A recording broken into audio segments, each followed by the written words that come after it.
Ich sehe das so, es ist die Zeit gekommen für den Aufbruch der Lichtwanderer.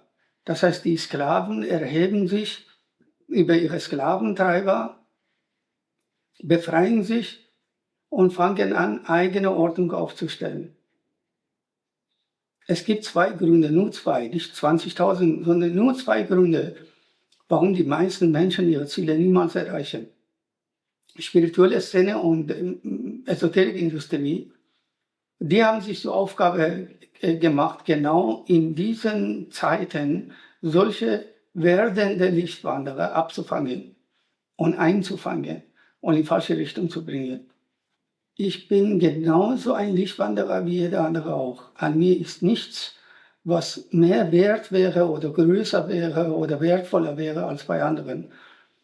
Zurück zu Gott zu finden, ist viel einfacher, als die Menschen so tun. Meine Antwort darauf ist: Hattest du als kleines Kind schon das Gefühl, dass mit dir irgendwas nicht stimmt, dass du irgendwie anders bist? Hattest du in deinem Leben immer wieder das Gefühl, du bist das fünfte Rad am Wagen oder du passt einfach nicht rein? Was hat es damit auf sich? Ist das wirklich so? Und warum ist es für manche Menschen so schwer, ein guter Mensch zu sein? Und was ist überhaupt ein guter Mensch? Darüber wollen wir heute sprechen. Ich begrüße ganz herzlich hier neben mir Said. Vielen Dank für deine Zeit. Ich freue mich auf das Gespräch. Warum ist es denn immer so, dass wir Menschen denken, wir sind fehl am Platz oder dass wir als kleine Kinder schon das Gefühl haben, mit uns stimmt irgendwas nicht, wir sind irgendwie anders? Was hat es denn damit auf sich? Weil wir Menschen Kinder Gottes sind. Wir sind absolut göttlich. Und das bedeutet, dass wir vollkommen sind, dass wir wunderschön sind, dass wir hochbegabt sind, dass alle Schöpfungskräfte uns zur Verfügung stehen. Und deshalb dieses armselige Leben, das wir Menschen in dieser Welt kennen. Immer dieser Kampf mit Problemen, mit Rechnungen, mit Finanzamt, mit Krankheiten und so weiter. Das ist einfach kein menschenwürdiges Leben. Und deshalb fühlen wir uns, wir merken einfach, dass wir in einem System leben, das uns nicht glücklich macht, mit uns nicht kompatibel ist.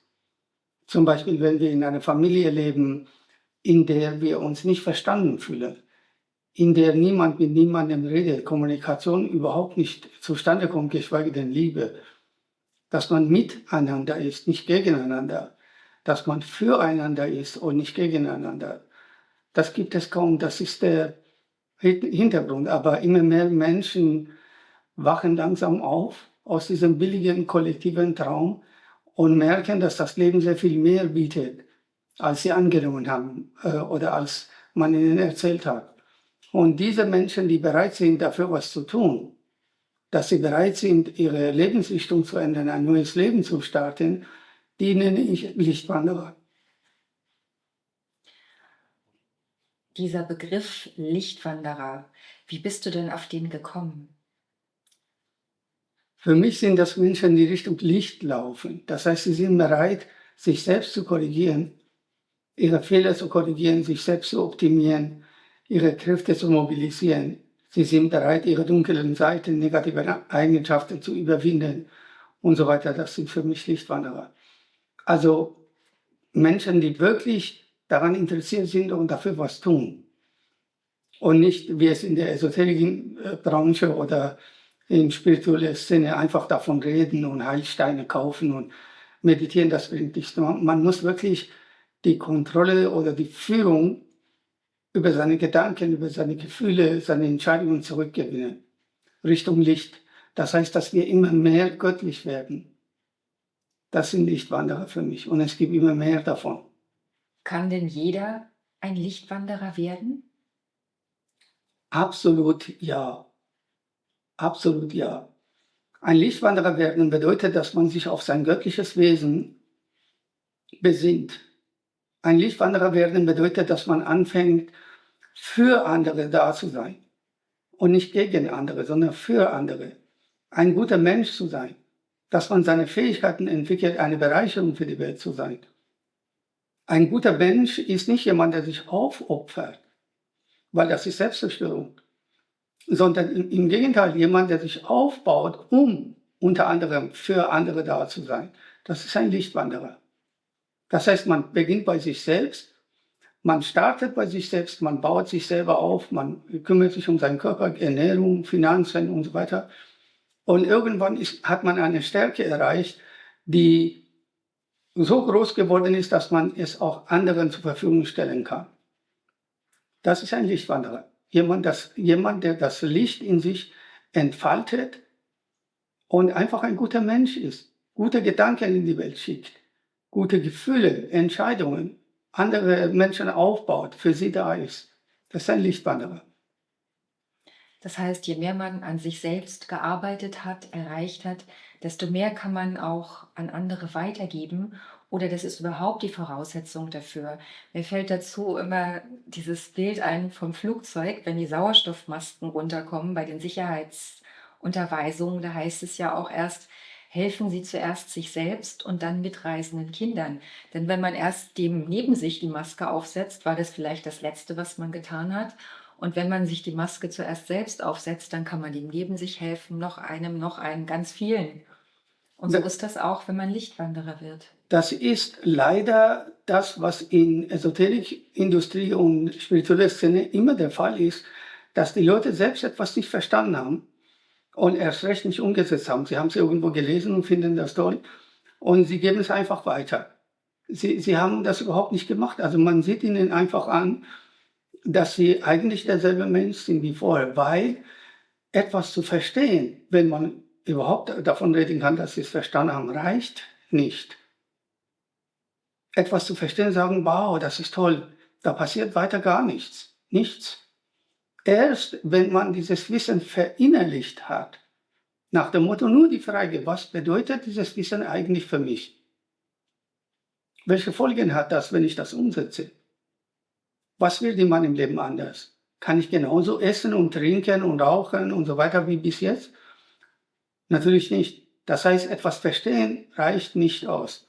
Man muss das verinnerlichen und dann muss man das umsetzen. Und durch dieses Umsetzen macht man selbst Erfahrungen. Da merkt man eigentlich, wer man ist. Und nicht indem weil das Leben ist keine theoretische Angelegenheit, sondern eine praktische Angelegenheit. Dass die Menschen im Tun sich selbst begegnen. Und dann entsteht eine Stärke, die kann man nicht vorgaukeln, indem man irgendwelche Bücher gelesen hat und dann wenn man sich anschaut in TikTok, wie viele junge Frauen, die vielleicht 1 oder 2 Beziehungen hatten, auf einmal so reden, als wären sie Beziehungsexperten. Sie reden darüber, wie Männer sind, sie reden darüber, wie Frauen sind, sie reden über Sexualität, über Partnerschaft und sie haben selbst überhaupt keine Ahnung. Etwas verstanden zu haben, reicht nicht aus. Man muss das verinnerlichen, man muss das, was man verinnerlicht hat, umsetzen und dadurch eine gewisse Stärke erlangen. Dasselbe gilt auch für Psychologen, die haben irgendwelche Bücher studiert an der Uni und meinen, sie verstehen die Menschen. Psychologie hatte nie die Absicht, die Menschen zu verstehen, sondern sie zu versklaven. Alle Wissenschaften eigentlich. Und die Menschen müssen sich wirklich damit befassen, sonst läuft man in eine andere Richtung. Dann wachen sie auf einmal in Indien auf und dann denken sie sich, was hat mich eigentlich geritten, so viele schöne Jahre, meine besten Jahre dort zu vergeuden, statt einfach mit mir selbst zu sein. Und das ist das, was mich sehr traurig macht dabei. Ich sage immer, wenn wir jemandem anderen etwas geben wollen, müssen wir es erst haben. Ich kann nicht jemandem 10 Euro geben, wenn ich nur 2 Euro in der Tasche habe. Aber wenn ich 1000 Euro in der Tasche habe, dann kann ich jemandem auch 100 Euro geben. Ich kann sogar viel mehr Menschen dann helfen. Das ist der Punkt. Habe ich es oder tue ich so, als hätte ich es? Kann ich es oder tue ich so, als würde ich es können? Das ist der Unterschied. Das heißt, eigentlich braucht man viel weniger, als die meisten Menschen denken, beziehungsweise die Leute suchen eher an der falschen Stelle. Sie fangen an, automatisch irgendwo im Außen zu suchen. Was ist die Lösung? Was ist die Antwort? Dabei müssten sie einfach nur, wie du vorhin schon schön gesagt hast, die Blickrichtung ändern, nach innen schauen. Wer bin ich denn eigentlich? Was will ich eigentlich? Wie bin ich? und sich selber kennenlernen. Aber viele Menschen scheuen das aus irgendeinem Grund, nach innen zu schauen. Ist das, weil sie abgelenkt werden? Haben sie aus irgendeinem Grund Angst, nach innen zu schauen, sich selbst zu sehen, obwohl sie doch eigentlich sich danach sehnen und nach der Bestimmung suchen? Es ist unangenehm, sich anzuschauen. Es gibt 2 Gründe, nur 2, nicht 20.000, sondern nur 2 Gründe, warum die meisten Menschen ihre Ziele niemals erreichen. Alle träumen davon, Traumfrau zu haben, Traummann, Traumhaus, Traumjob, viel Geld, reich werden, was weiß ich. Aber sie erreichen es nie. 2 Gründe. Erstens, sie sind nicht bereit, sich auf das Unangenehme einzulassen. Es ist unangenehm, bei Wind und Wetter aus dem Haus zu gehen, Sport zu machen. Es ist unangenehm, auf bestimmte Dinge sich zusammenzureißen und so weiter. Und es gibt bestimmte Annehmlichkeiten, da sind sie nicht bereit, darauf zu verzichten. Das ist wieder diese Liste, Negativliste, Positivliste. Sie sind nicht bereit, auf bestimmte Dinge zu verzichten und sie sind auch nicht bereit, bestimmte Dinge zu tun. Und wenn ich sage, Blickrichtung ändern, zum Beispiel, wenn es darum geht, sich selbst zu erkennen. Selbsterkenntnis ist eigentlich eine Selbstverständlichkeit.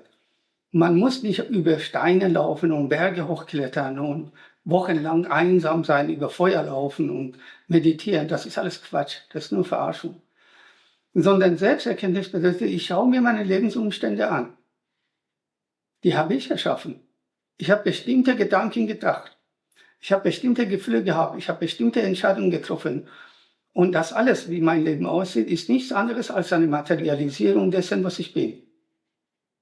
Also ich muss mich nicht zurückziehen, in die Berge gehen, wandern gehen und am Meer mich setzen und so romantisch in die Ferne schauen, um mich zu erkennen. Nein.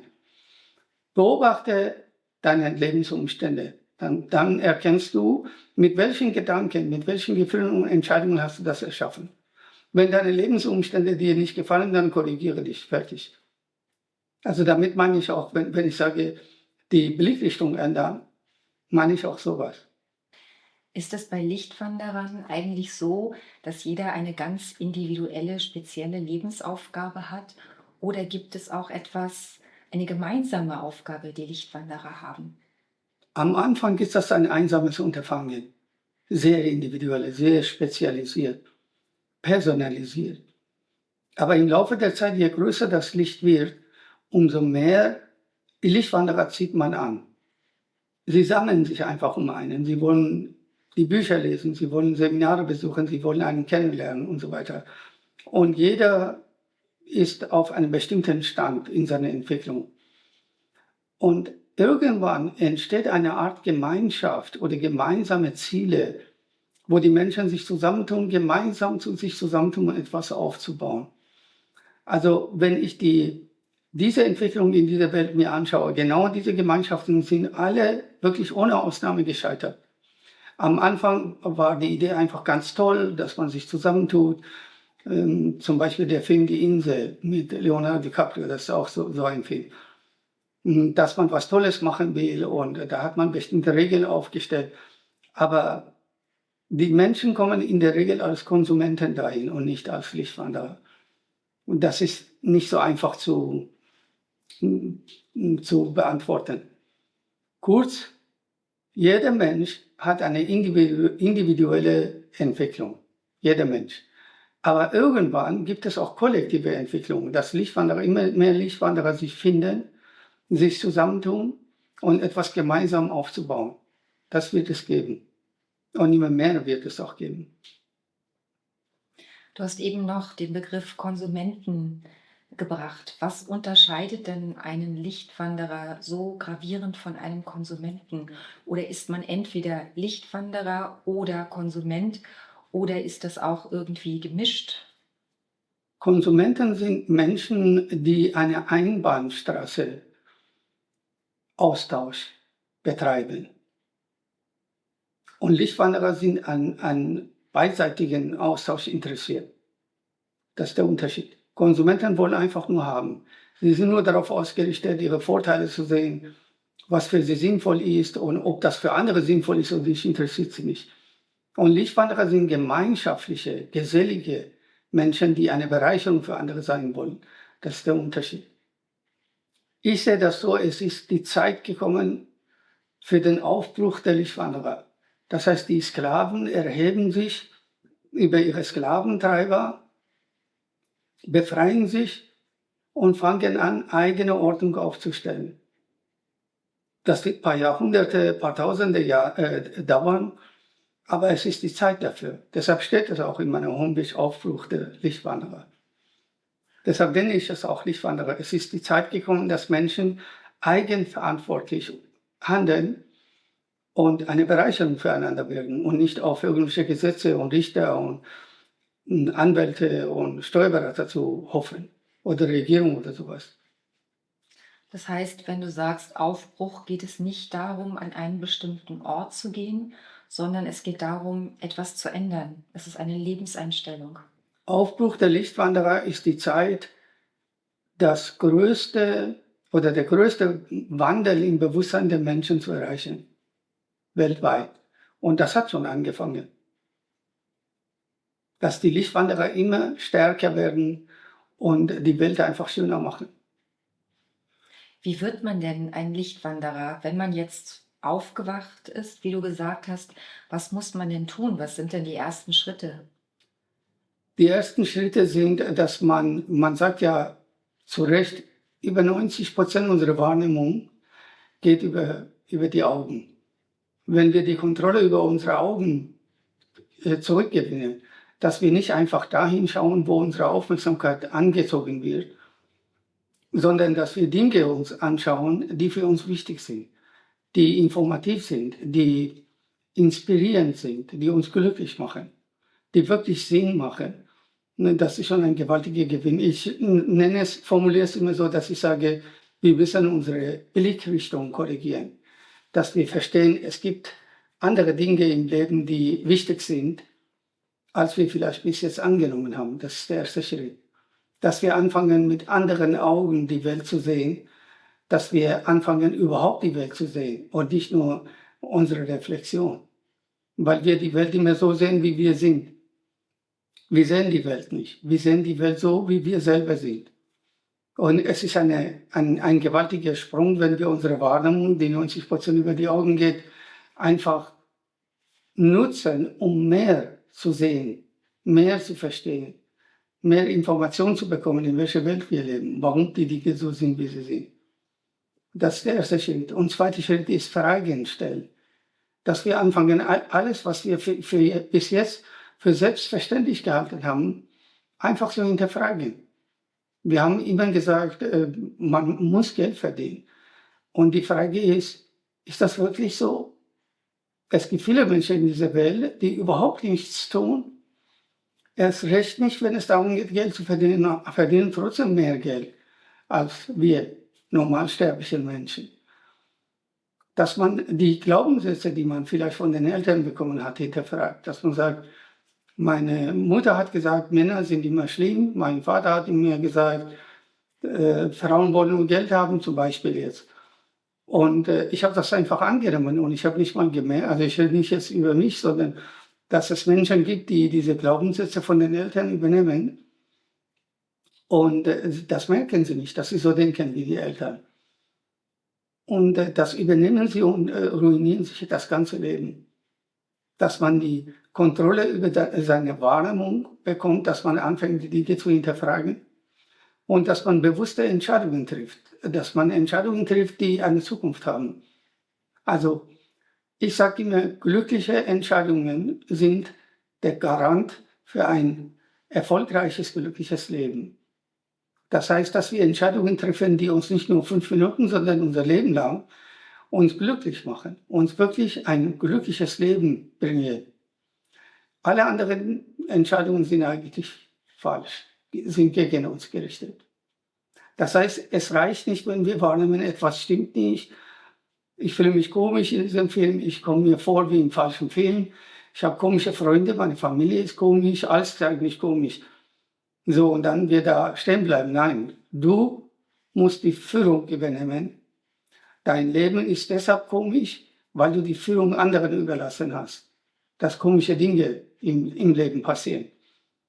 Und ein fantastisches Meisterwerk dafür ist der Film Mother mit Jennifer Lawrence, dass man zulässt, das ist fast wie ein Horrorfilm, ist ja aber kein Horrorfilm, dass man immer mehr zulässt, dass Fremde ein partnerschaftliches Glück oder ein glückliches Leben zerstören, indem sie sich dort einfach breit machen. Das heißt, dass wir zulassen, dass die Gedanken von jemandem anderen, egal von wem, dass wir diese Gedanken übernehmen, dass diese Gedanken Macht haben in unserem Leben und dass die anderen unsere Entscheidungen beeinflussen, egal wer das ist, ob das jetzt Kinofilme sind, Hollywoodfilme oder Netflix-Serien sind oder Nachbarn oder Freunde oder Familie, Eltern, dass niemand uns, also die Führung über uns und unser Leben übernehmen darf. Das ist die einzige Möglichkeit, also Fremdbestimmung, dass unser Leben komisch wird. Wenn wir die Führung haben, wird unser Leben immer besser, immer schöner, immer glücklicher, erfolgreicher. Wie merkt man denn, dass man etwas tut, was jemand anders einem sagt, oder dass man etwas tut, dass man in eine Richtung manipuliert wird, dass das gar nicht der eigene Wille ist, sondern ein fremder Wille? Denn manche sind da ja sehr geschickt, uns so etwas unterzujubeln. Woran kann man das denn erkennen? Das auffälligste Merkmal ist beobachten, genauer hinsehen. Ich sage immer, also ich habe noch nie eine Frau kennengelernt, die von ihrer Mutter nicht negativ beeinflusst worden ist, programmiert worden ist. Das gibt man einfach von Generation in Generation weiter. Und dass man eine Liste von auffälligsten Verhaltensmuster, die man hat, aufschreibt.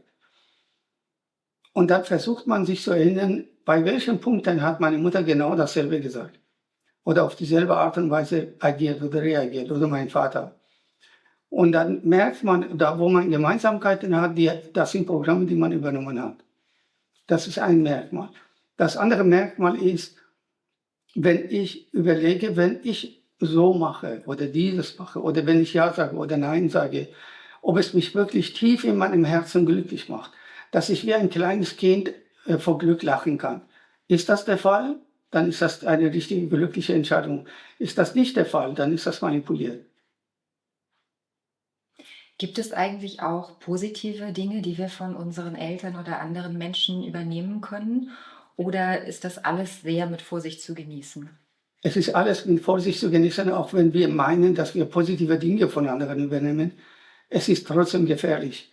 Man behauptet, und es ist auch so, dass 95% von unserem Verhalten Imitation sind. Wir merken das nicht mal, dass wir andere Leute, zu denen wir vielleicht aufschauen, in der Regel sind das immer die Eltern und die Großeltern und Geschwister, die älter sind als wir, oder andere Menschen, die wir für besonders intelligent halten oder erfolgreich halten. Wir kopieren sie, ohne zu merken. Das heißt, alles, was übernommen ist, sollte mit Vorsicht wirklich betrachtet werden. Viele Sachen gibt es ja auch, die sind uns so in Fleisch und Blut übergegangen, dass wir sie für selbstverständlich halten und dass wir gar nicht auf die Idee kommen, sie überhaupt zu hinterfragen. Ist das dann mit dieser Liste, dass wir auch auf diese Art und Weise diese Dinge entlarven können? Oder hast du da noch einen anderen Tipp, wenn wir gar nicht auf die Idee kommen, dass das irgendetwas Übernommenes sein könnte, ein falscher Glaubenssatz? Fragen stellen. Einfach Fragen stellen. Viele Leute morgens, wenn sie aufstehen, putzen sie die Zähne. Zum Beispiel die Frage, brauche ich wirklich Zahnpasta? Wer hat das eigentlich in die Welt gebracht, dass wir Zahnpasta brauchen, wenn wir die Zähne benutzen wollen, putzen wollen? Das ist nämlich nicht wahr. Zahnpasta hat überhaupt nicht die geringste Wirkung darauf, dass es unseren Zähnen besser geht. Im Gegenteil, unsere Mundschleimhaut, das Zahnfleisch, die Zähne, alles wird angegriffen. Da gibt es so viele komische Sachen da drin, die unser Körper gar nicht mag. Was wichtig ist, wenn es zum Beispiel um die Zähne geht, wer sich damit wirklich beschäftigt, ist, dass man mit Zahnseide, ohne das Zahnfleisch zu belasten oder zu stören oder sogar zu verletzen, nach dem Essen die Essensreste zwischen den Zähnen entfernt und dass man innerhalb halber Stunde, nachdem man gegessen hat, mit neutralem, gutem Wasser, nicht Leitungswasser, einfach eine Mundspülung macht. Man kann das Wasser auch trinken. Und das sind zwei Dinge, die dafür sorgen, dass wir eigentlich überhaupt nicht mal die Zähne putzen müssen. Die Tiere putzen ihre Zähne auch nicht und die sind komplett gesund. Also das sind so Selbstverständlichkeiten oder morgens Kaffee machen. Dass niemand auf die Idee kommt, bin ich überhaupt ein Kaffeetyp oder bin ich eher ein Teetyp oder bin ich eher jemand, der lieber morgens was Kaltes trinkt oder was Warmes? Tut mir das überhaupt gut? Ich probiere es mal. Ich trinke jetzt 3 Tage lang keinen Kaffee morgens.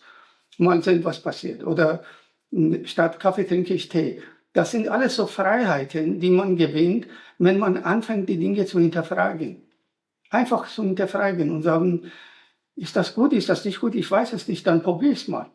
Also wenn man 2, 3 Tage keinen Kaffee getrunken hat, kein Mensch stirbt daran. Weil man muss schon unterscheiden lernen zwischen Lebensmittel und Genussmittel. Genussmittel, Kaffee zum Beispiel ist kein Lebensmittel, das ist ein Genussmittel. Das ist auch okay, wir sollen es ja auch genießen.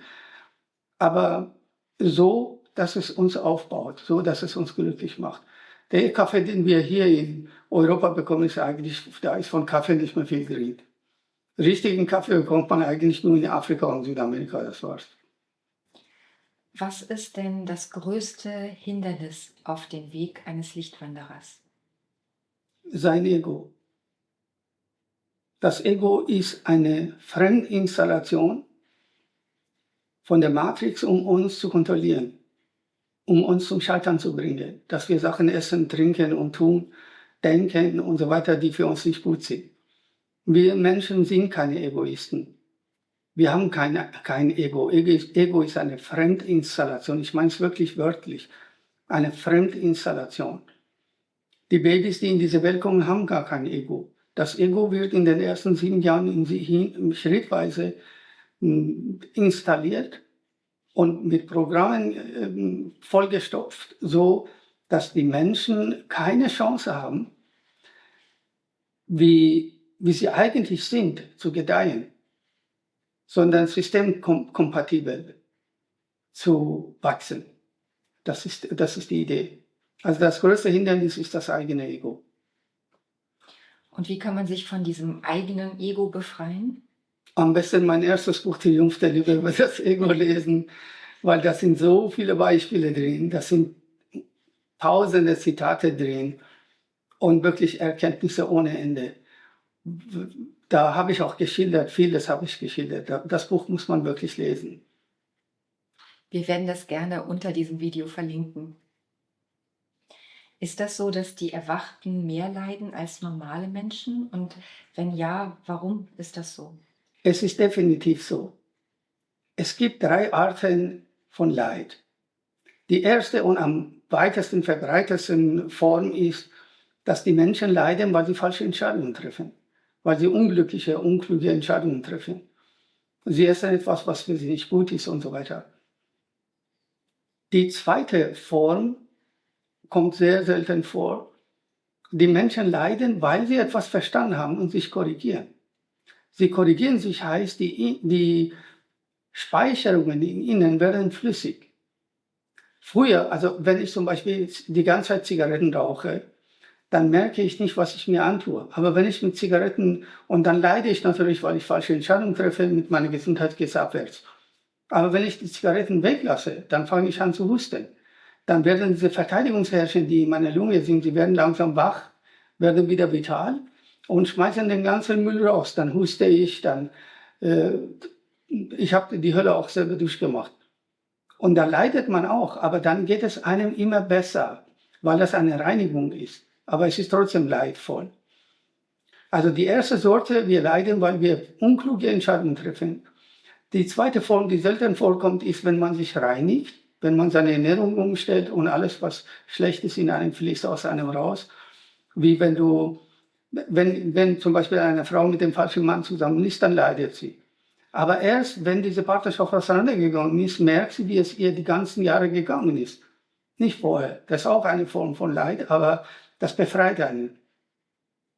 Und die dritte Form, meiner Meinung nach die schlimmste, ist, wenn man Gott erfülltes Leben führt in dieser Welt und Menschen wirklich hilft.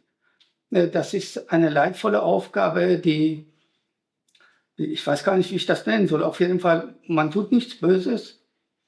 Und es hat auch mit Reinigung was nicht zu tun, aber trotzdem, es ist eine leidvolle Aufgabe, sich um die Menschen wirklich zu kümmern. Menschen, die eigentlich gar nicht aufwachen wollen, geschweige denn aufstehen und laufen. Kann man sich denn um diese Menschen überhaupt kümmern, wenn sie nicht wollen? Nein. Die Aufgabe eines Schlichtwanderers, der es so weit gebracht hat, dass er anderen helfen kann, ist, sie einzuladen. Sagen, ich bin da, kommt einfach auf mich zu. Und dann muss er ihnen die Entscheidung überlassen, wie weit sie gehen können. Jeder Mensch hat irgendwo eine Grenze. Es gibt Menschen, die sagen, ja, ich bin eine Lichtwanderin und ich will mich weiterentwickeln, aber meine Hunde gebe ich nicht auf. Oder ich will mein Land nicht verlassen, oder ich will meine Stadt nicht verlassen, oder ich will mein Haus, meine Großeltern und so weiter nicht verlassen, nicht verkaufen. Das sind diese Bindungen, das sind Ablenkungen, die uns daran hindern, unseren Weg zu gehen. Das ist vielleicht Angst vor Einsamkeit und so weiter, das gehört alles dazu. Wer die Bereitschaft hat, möge herkommen, die anderen mögen dort bleiben, wo sie sind. Wenn wir jetzt anfangen aufzuwachen und die Dinge hinterfragen, Sachen ausprobieren, Sachen anders machen, feststellen, dass etwas anderes besser ist, das dann machen, wie reagiert denn dann das Umfeld? Die werden ja nicht alle vor Begeisterung Hurra schreien. Es sieht oberflächlich gesehen so aus, dass wir, das heißt der Lichtwanderer, sich immer weiter entfremdet von seiner Umgebung, Umfeld. Aber das ist nur oberflächlich so. Die Wahrheit ist, dass er immer schon fremd war dort. Nur jetzt merkt er das mehr. Das ist alles. Er merkt einfach, dass er mit seinem Vater, mit seiner Mutter, Geschwister, Freunden, Partnerschaften und so weiter überhaupt nichts mehr anfangen kann. Weil das Bewusstsein sich verändert. Es gibt viele bekannte Fälle auch, dass zum Beispiel ein Paar, sie waren 10 Jahre zusammen und so weiter und dann hatten sie einen Autounfall und nach dem Autounfall hatte sich die Frau völlig verändert. Sie hat andere Dinge gemocht, sie hatte ganz andere Gefühle. Vieles, was sie früher für wichtig gehalten hat, war jetzt unwichtig und so weiter. Und sie hat sich von der Familie getrennt, weil es anders nicht ging. Also vor dem Unfall und nach dem Unfall, das sind völlig unterschiedliche Persönlichkeiten gewesen. Das ist die Persönlichkeitsentwicklung. Viele Menschen haben ja Angst vor Einsamkeit und deshalb scheuen sie oft diesen Schritt, sich aus einer unguten Beziehung zu lösen oder den Kontakt zu Menschen abzubrechen, die ihnen nicht gut tun. Wie kommt man denn damit klar? Wenn man jetzt den Kontakt abbricht, dann sind diese Menschen ja erstmal weg, aber vielleicht sind die Neuen noch nicht da oder man ist dann wirklich allein eine Zeit lang. Wie geht man denn mit sowas um? Also Kontakt abbrechen ist die allerletzte Lösung, wenn alles andere nicht funktioniert hat. Ich bin der Meinung, dass wir Menschen Kinder Gottes sind und gesellige Wesen, wir sind soziale Wesen. Wir brauchen einander. Wir sollten Kontakte pflegen, telefonieren, anrufen und sich treffen, weil wir Menschen sind. Aber Kontaktabbruch bedeutet, dass man einiges ausprobiert hat und nichts hat geholfen. Gespräche führen, ehrlich sein, sagen, ins Kino gehen oder in Fußballstadion gehen, ist nicht mehr mein Ding. Ich will jetzt was ganz anderes machen und so weiter. Und diese Idee, dass man dass man unter Einsamkeit leidet, ist so. Das ist ein Muss, gehört dazu. Ich sage immer, wenn man von A nach B umzieht, zum Beispiel von einem Haus in das nächste, diese eine Woche oder 2 Wochen, wo man von einem Haus in das nächste zieht, wohnt man weder in dem alten Haus noch in dem neuen Haus. Dazwischen gibt es immer diese komische, unangenehme, chaotische Phase. Und zwischen dem alten Leben und neuem Leben gibt es auch eine chaotische Phase, dass der Lichtwanderer oder der lichtwerdende Mensch selbst nicht sagen kann, ob er jemanden liebt, ob er seine Frau liebt, ob sie ihren Mann liebt. Alles ist so unklar, weil das Alte funktioniert irgendwie nicht mehr und das Neue ist noch nicht da. Und es ist gut möglich, bei mir war es auch so, dass man eine gewisse Phase der Einsamkeit hat zwischen dem alten Ich und dem neuen Ich, zwischen dem alten Leben und dem neuen Leben. Einsamkeit in dem Sinne, dass soziale Kontakte wegbrechen und dass man die Kontakte brechen weg. Nicht, dass man die Kontakte abbricht, sondern man merkt einfach, wir haben eigentlich uns nichts mehr zu sagen. Sie haben nicht das Bedürfnis, ich auch nicht, dass wir uns anrufen. Irgendwie verläuft sich das einfach im Sande, automatisch. Und diese Zwischenphase zwischen dem alten und neuen Leben, zwischen dem alten und neuen Ich, ist sehr heilsam. Es ist nicht so, dass wir nur leiden, sondern es ist sehr heilsam, weil das Alte fließt langsam aus uns raus und das Neue nimmt langsam Gestalt an. Ob das jetzt ein paar Tage sind oder ein paar Jahre, hängt davon ab, wie schnell man sich entwickelt. War bei mir auch so. Ich habe viele, viele einsame Jahre hinter mir.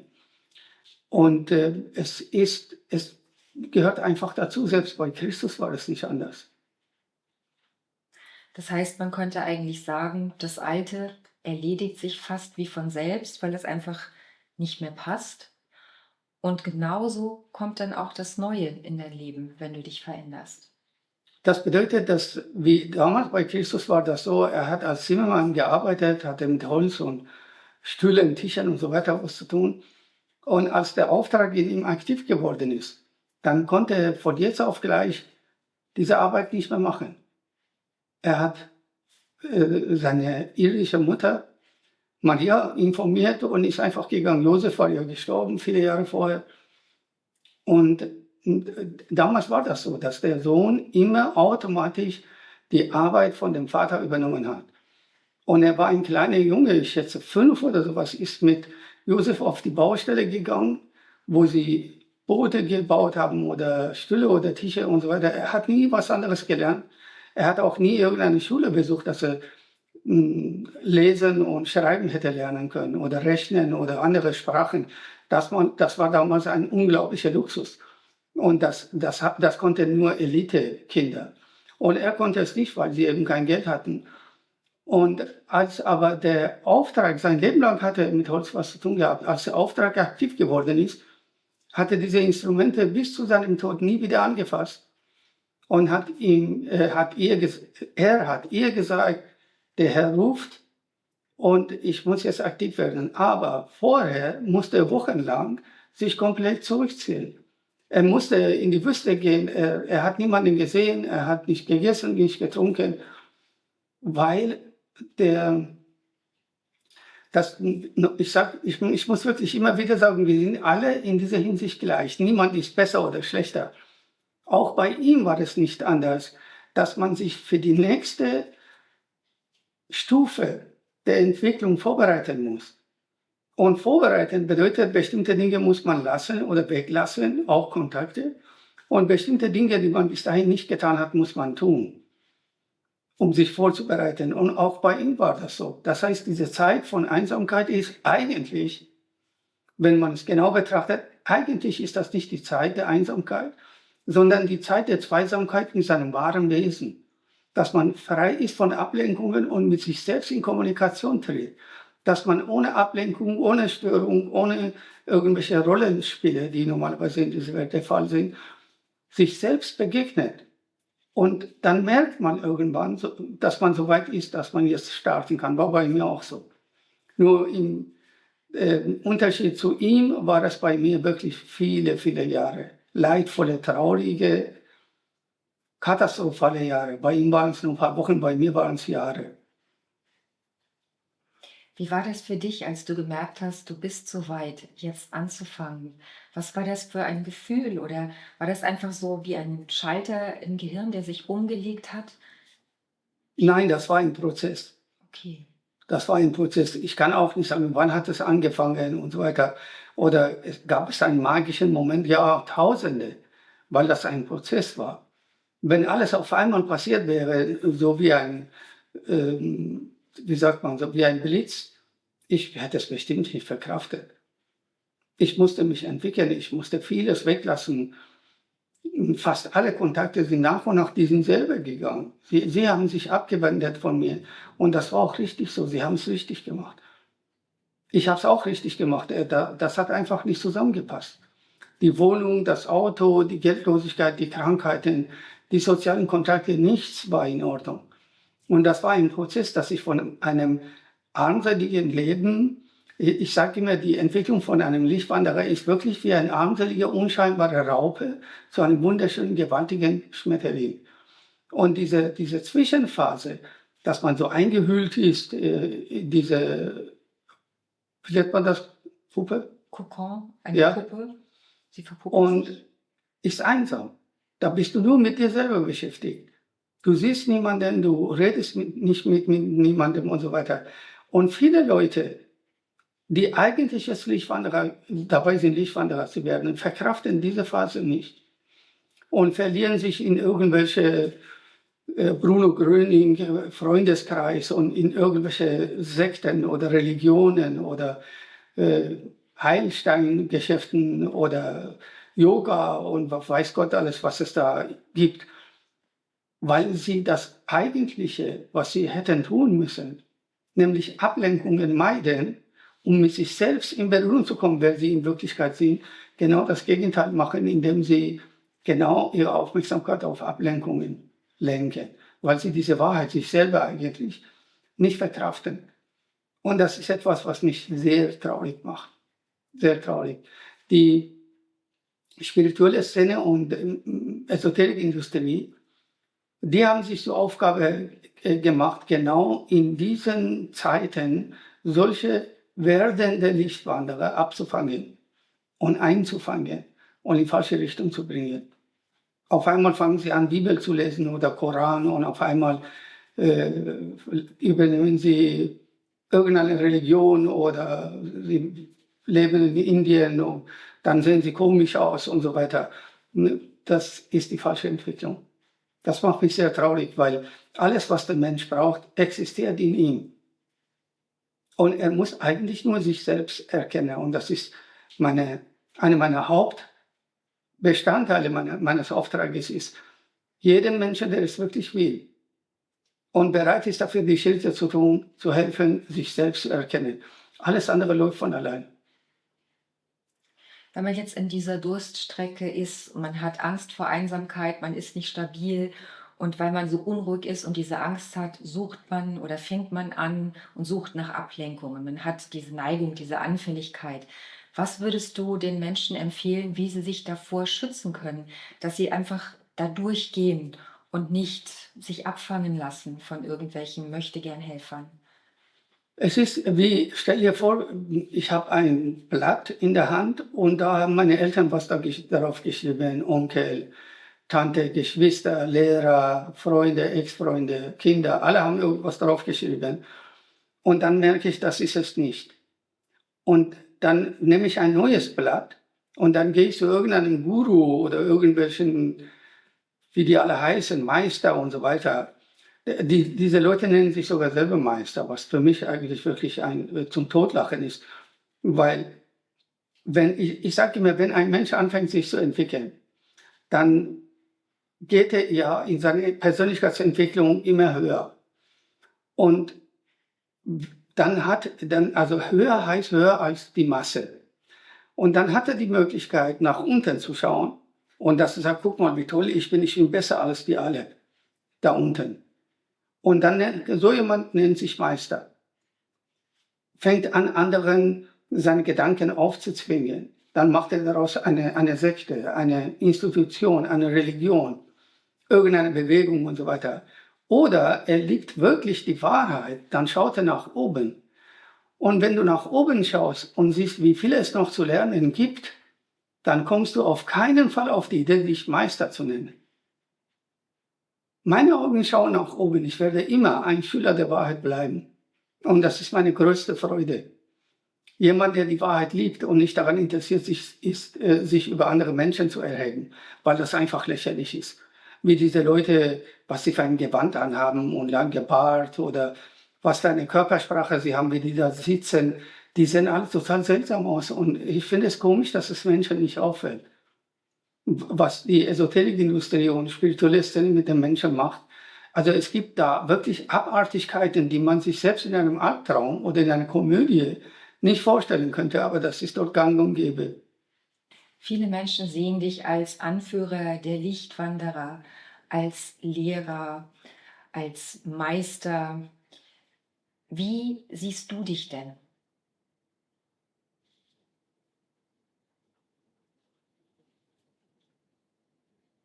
Ich bin genauso ein Lichtwanderer wie jeder andere auch. An mir ist nichts, was mehr wert wäre oder größer wäre oder wertvoller wäre als bei anderen. Und ich betrachte mich als Schüler der Wahrheit. Und was ich verstanden habe, was ich umgesetzt habe, das gebe ich weiter. Ich möchte nicht angehimmelt werden oder eine Religion ins Leben rufen oder irgendeine Sekte oder irgendwas Institutionmäßiges. Nein, ich möchte einfach, dass die Leute das, was ich ihnen gebe, ausprobieren, nutzen, in ihrem Leben weiterzukommen. Das ist alles. Mehr will ich nicht, mehr brauche ich nicht. Ich bin einfach das, was ich bin. Und ich will auch keine Position haben in dieser Welt. Ich möchte die Menschen nur daran erinnern, wer sie sind, wie sie sind, dass sie göttlich sind. Dann können sie damit machen, was sie wollen. Du hast gesagt, dass jeder diesen Weg gehen kann, den du gegangen bist. Und Ende September bietest du ja in Wiesbaden sogar auch eine Ausbildung für Lichtwanderer an. Was lernt man denn da? Ich habe mir vorgenommen, Freitag, Samstag, Sonntag, so viel wie möglich, wie sich das machen lässt, Menschen zu helfen, praxisorientiert aus der Matrix auszusteigen. Das Schöne daran ist, dass in Matrix gibt es kein individuelles Programm, sonst müsste man bei jedem Einzelnen irgendwas machen, sondern das sind kollektive Programme. Das bedeutet, wenn ein Programm angesprochen wird und gelöst wird, dass der Mensch über diese Grenze hinaus wächst, innerhalb von Sekunden, Minuten, Stunden, dann ist das in allen gelöscht. Und das bedeutet, die Freiheit, die wir eigentlich von Gott bekommen haben, zurückzuerlangen. Die Freiheit, intelligente, weil wir intelligent sind, intelligente, glückliche, bereichernde Entscheidungen zu treffen.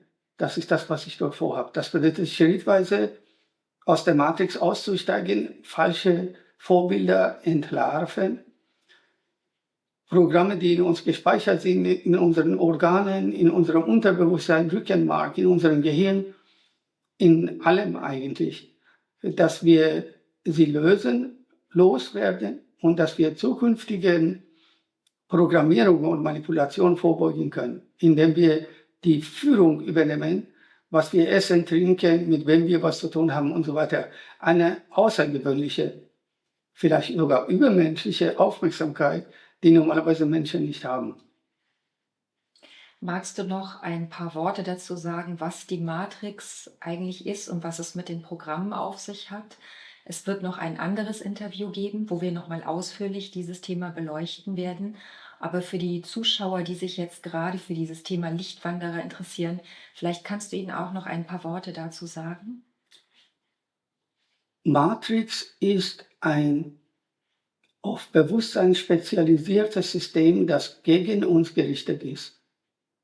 Man könnte sagen, es ist ein satanisches System, das uns kaputt machen will. Ein System, das gegen Gott gerichtet ist, also auch gegen seine Kinder.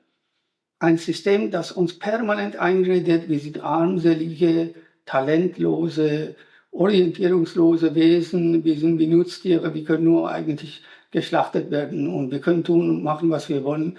Unser Leben wird nie reich, nie glücklich, nie erfolgreich, nie schön und das sind alles Lügen. Wir werden wirklich mit Lügen bombardiert ab dem Moment, wo wir geboren werden. Vor allem in den ersten 3 bis 7 Jahren werden wir so programmiert, wir können auch dagegen nichts tun, wir merken das nicht mal. Das heißt, jeder Mensch kommt mit einem Lebensplan in dieser Welt, hochintelligente Sachen zu machen.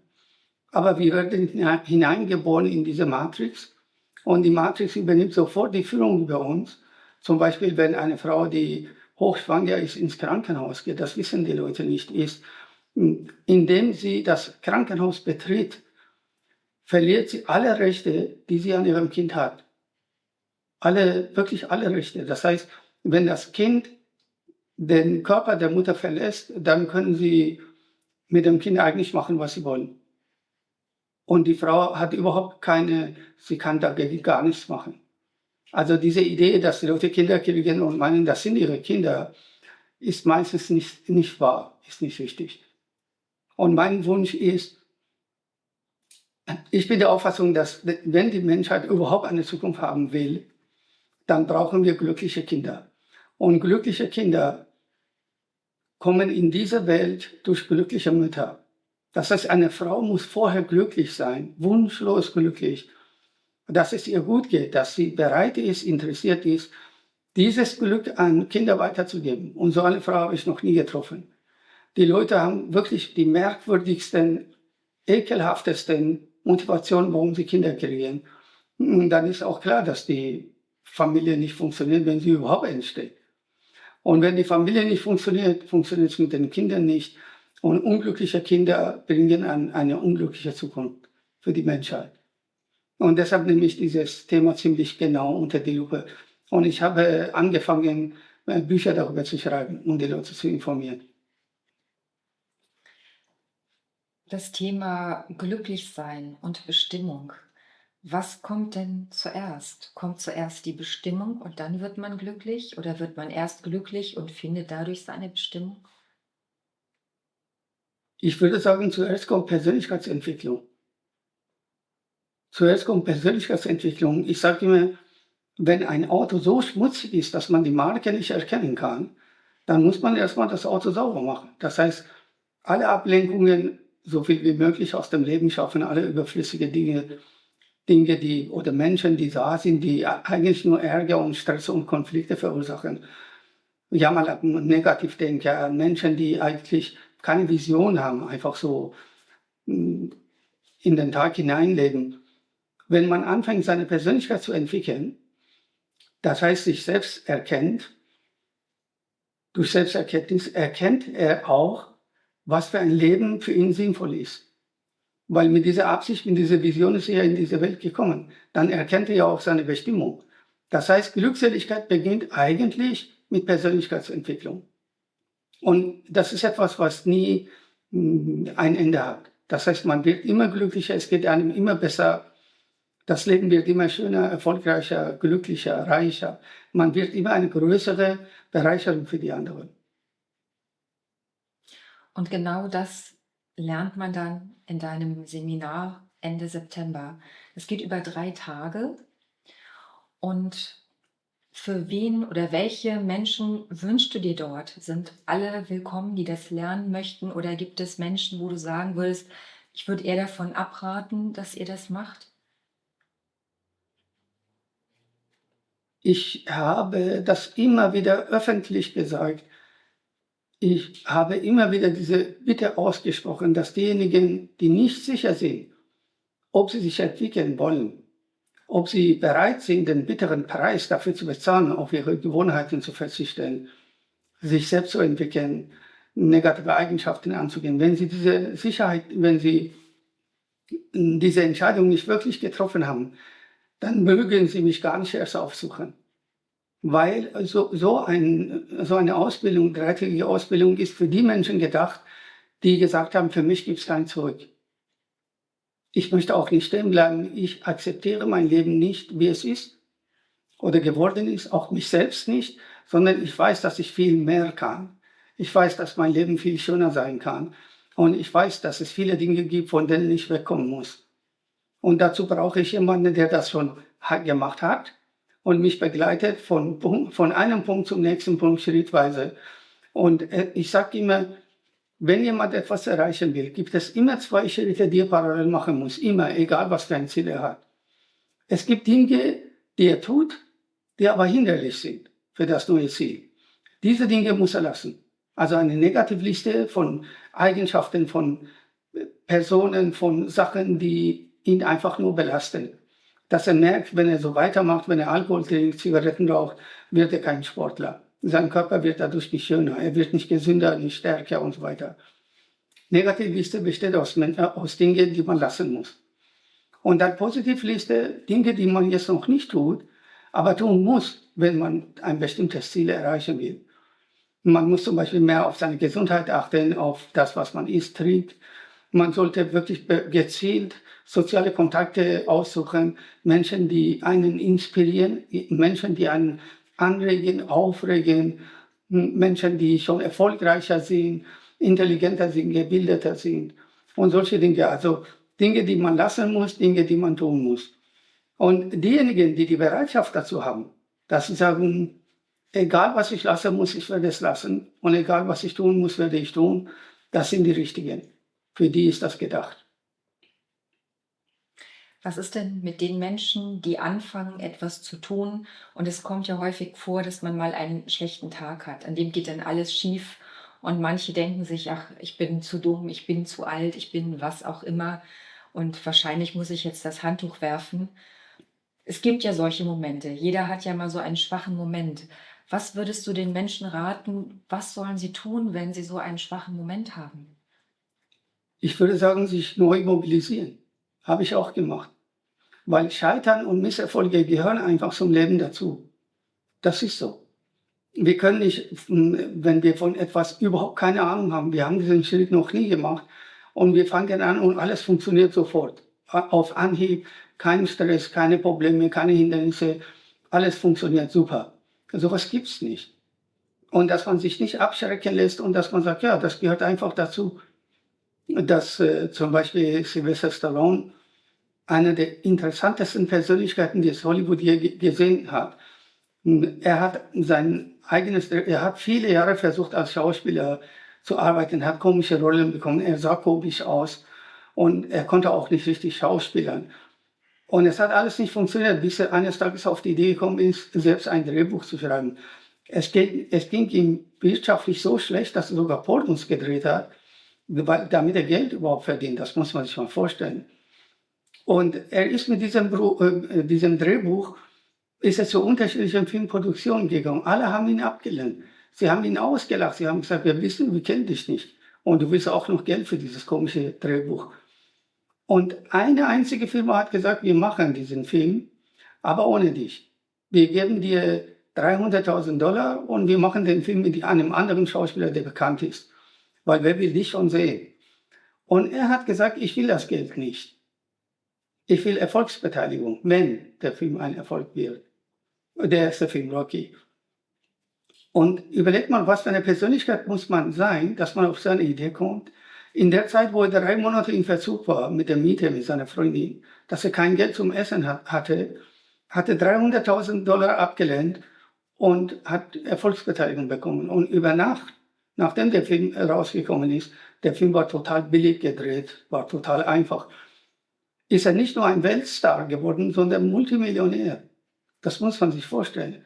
Das bedeutet, nur weil ein paar Leute Nein sagen. Ich habe auch meine Partituren als Geschenk, das muss man sich mal vorstellen, an Symphonieorchester in Basel habe ich sie angeschrieben, Symphonieorchester in Zürich und in Luzern.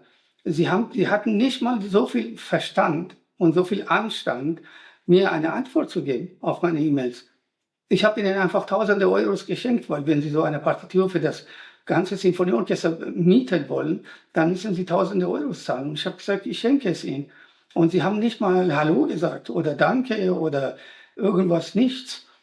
Und irgendwann bin ich auf die Idee gekommen, so wie er damals, wenn du willst, dass deine Träume wahr werden, dann übernimm die Führung, mach es selbst. Und dieses erste Konzert jetzt im Oktober in Wien ist der erste Schritt. 3 meiner Werke werden dort uraufgeführt. Ausgerechnet in Wien. Überleg mal, hätte ich nie gedacht. Nie. Das wird bestimmt ein ganz besonderes Erlebnis und ich freue mich schon sehr, dass ich auch das miterleben darf. Und deshalb sage ich immer, die Leute sollen sich, vor allem Lichtwanderer, die wissen, dass sie auf dem richtigen Weg sind, sich überhaupt nicht beeindrucken lassen von Neins und von geschlossenen Türen. Oder wenn sie etwas versuchen, es funktioniert nicht, die Leute rufen nicht zurück, die Leute haben keinen Verstand, da sitzt irgendjemand, der überhaupt keine Ahnung hat und so weiter. Lassen sich überhaupt nicht verwirren und verunsichern, sich treu bleiben und einfach weitermachen. Die richtige Tür ist bereits offen und wartet. Das habe ich immer gesagt und das gilt bei uns allen. Das heißt, man muss die Tür eigentlich nur finden. Ja, und das bedeutet, die richtige Tür, die offen ist, muss man finden, heißt, man kommt erstmal an viele falsche Türen erstmal an. Weil man glaubt, alle machen das so und das funktioniert genau bei dir nicht, weil du keinen Namen hast, weil du nicht berühmt bist, weil du kein Geld hast und so weiter.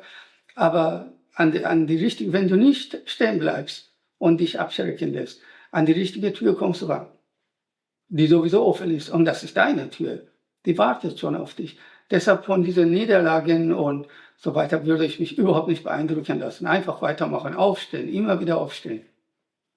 Das ist wirklich ein sehr schönes Bild und ich finde, das ist auch sehr, sehr tröstlich.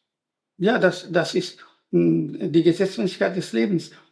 Ich sage immer, die Hindernisse sind da, um Jammerlappen zurückzuhalten und Gewinner noch mehr anzuregen. Wirklich, das meine ich so, weil wer will schon mit Jammerlappen zusammenarbeiten? Wer will schon mit Menschen, die Loser sind, also wirklich Verlierer da sein, Fristen zu tun haben? Die Hindernisse, da diese Neins und sie antworten nicht und so weiter, das ist alles für die Menschen gedacht, die dachten, sie machen einfach etwas und alle schreien Hurra. Ein Kämpfer, jemand, der ein Supergewinner ist, der lässt sich davon überhaupt nicht beeindrucken. Er konzentriert sich nicht auf Hindernisse, sondern auf das, was er will. Dann erreicht er es auch. Vielleicht dauert es noch ein bisschen, aber das macht nichts. Was bedeutet es denn ganz konkret im Alltag, zurückzufinden zu Gott? Manche Menschen beten ja viel oder knien sich hin, falten die Hände. Wie ist das denn, wenn man als Lichtwanderer zurückfinden will zu Gott? Was macht man da konkret? Der Allmächtige und der Christus, die sind sehr praxisorientiert. Das sind keine Theoretiker, das sind keine Philosophen oder Esoteriker oder spirituelle Meister oder sowas, wirklich praktisch. Zurück zu Gott zu finden, ist viel einfacher, als die Menschen so tun. Meine Antwort darauf ist, fang an, so zu leben, wie Gott an deiner Stelle leben würde.